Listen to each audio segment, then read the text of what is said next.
Bismillahirrahmanirrahim. Assalamualaikum warahmatullahi wabarakatuh. Salam sejahtera untuk kita semua. Dalam kesempatan ini saya akan menjelaskan terkait Object Oriented Analysis and Design. Pada video sebelumnya beberapa hal terkait sistem informasi sudah dijelaskan, begitu.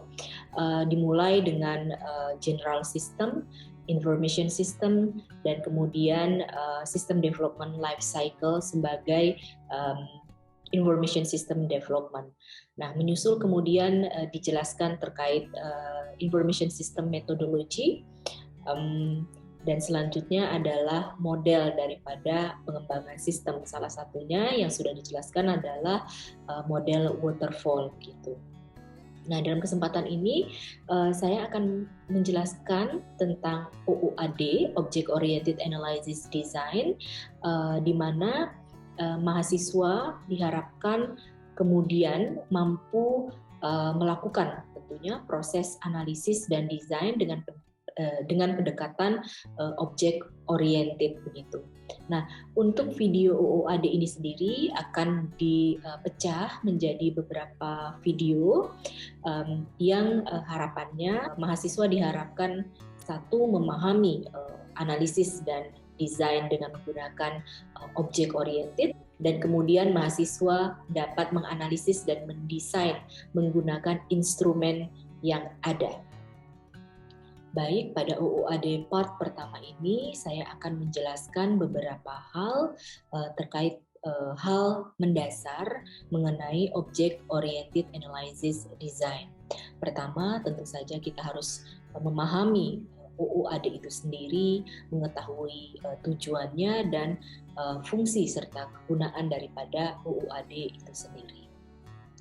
Seperti dapat kita lihat, Object Oriented Analysis Design, bahwa ada sebetulnya beberapa aktivitas pada Object Oriented ini sendiri, begitu ya. Pertama, aktivitasnya adalah aktivitas analisis yang memungkinkan, kemudian aktivitas desain dan aktivitas programming. Nah, jika kita lihat dari aktivitas-aktivitas ini, ada beberapa terminologi yang muncul begitu, seperti analisis pada object oriented, kemudian termnya menjadi object oriented analysis atau OOA, kemudian untuk desain menjadi OOD, Object Oriented Design, dan programming, aktivitas programming adalah OOP, Object Oriented Programming. Nah, di mana tools untuk analysis, tools yang dipakai untuk melakukan proses analisis adalah Unified Modeling Language, kemudian brandnya bisa brand apa saja sebetulnya, salah satunya Visio, kita bisa menggunakan Rational Rose begitu. Nah, sementara untuk desain sama dengan analisis begitu, baik tools dan brandnya. Nah, sementara untuk programming, tools yang bisa kita pakai adalah NetBeans, kemudian brandnya Java, C++ atau Visual Basic. Secara garis besar, OOAD dibagi menjadi dua bagian besar, yaitu problem domain dan application domain. Memulai OOAD bisa dari mana saja, bisa dari problem domain atau application domain. Bagi Anda yang sudah terbiasa melakukan aktivitas programming, bisa memilih application domain. Nah, namun dianjurkan untuk dimulai dari problem domain, karena problem domain akan menggambarkan secara keseluruhan terkait kebutuhan daripada sistem itu sendiri begitu. Pada video ini saya akan memulai dari problem domain.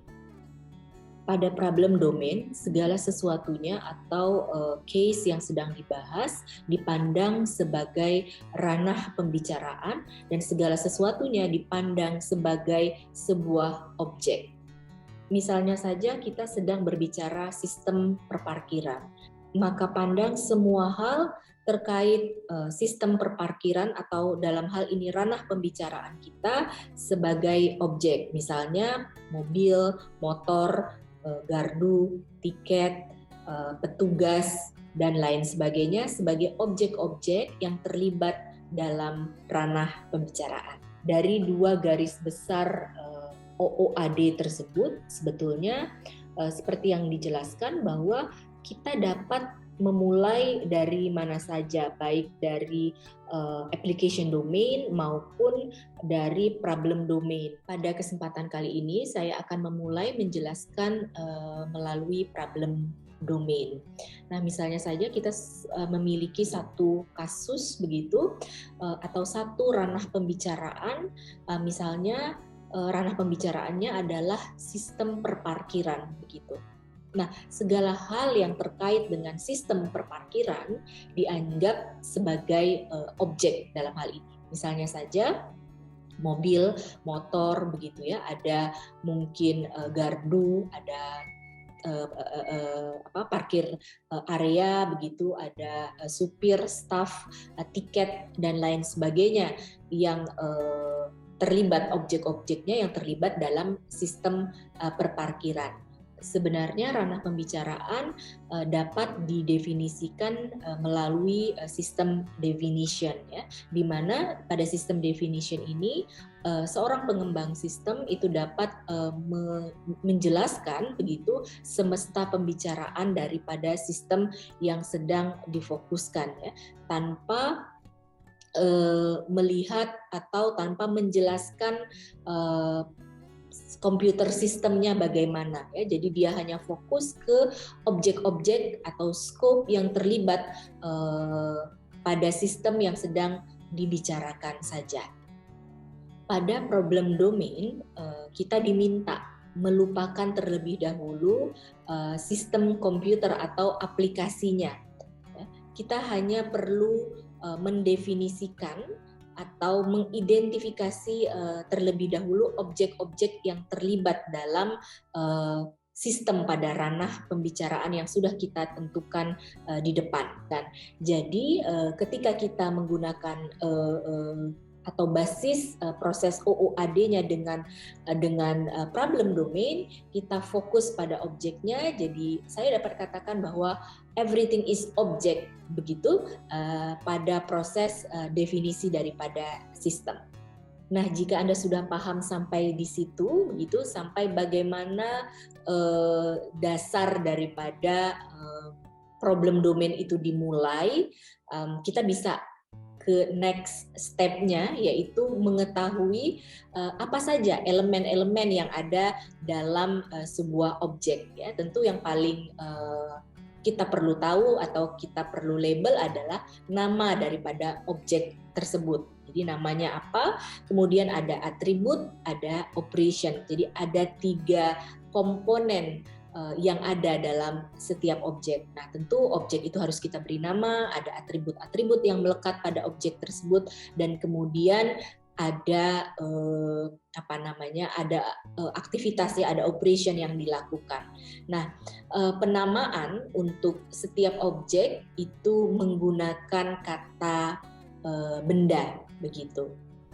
Nah, jika kita sudah paham komponennya apa saja, kita bisa mulai melakukan proses pengidentifikasian apa saja objek-objek yang terlibat dalam ranah pembicaraan yang kita sudah tunjuk tadi, gitu ya. Jadi tadi kalau ranah pembicaraannya sistem perparkiran, kita list apa saja objek kandidatnya. Jadi kandidat-kandidat objek yang memungkinkan pada sistem perparkiran itu apa saja.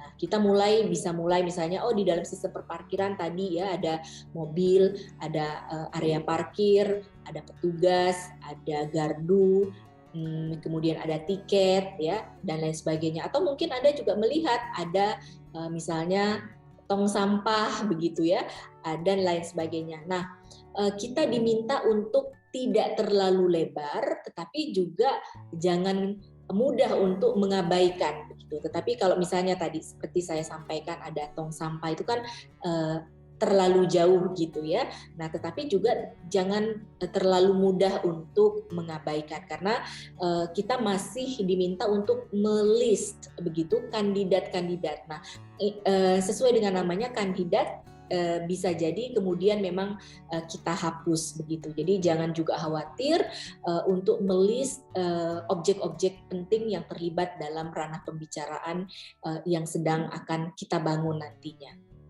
Nah, setelah kita buat list daripada objek kandidat tersebut, kita kemudian perlu mencek begitu list yang sudah kita buat tadi. Ya, jadi setelah kita mengeluarkan mungkin gitu ya objek-objek yang tidak terlalu berhubungan misalnya dengan ranah pembicaraan kita, maka kemudian kita dapatkan objek-objek yang terlibat dan akan kita tentu harus kita tindak lanjuti setelah itu. Nah, pertanyaannya bagaimana tindak lanjut ketika kita sudah memiliki list objek daripada sistem yang akan kita bangun. Ya. Nah, tentu kita nanti akan menggunakan instrumen-instrumen yang memungkinkan untuk melakukan proses desain dari sistem yang akan kita bangun begitu.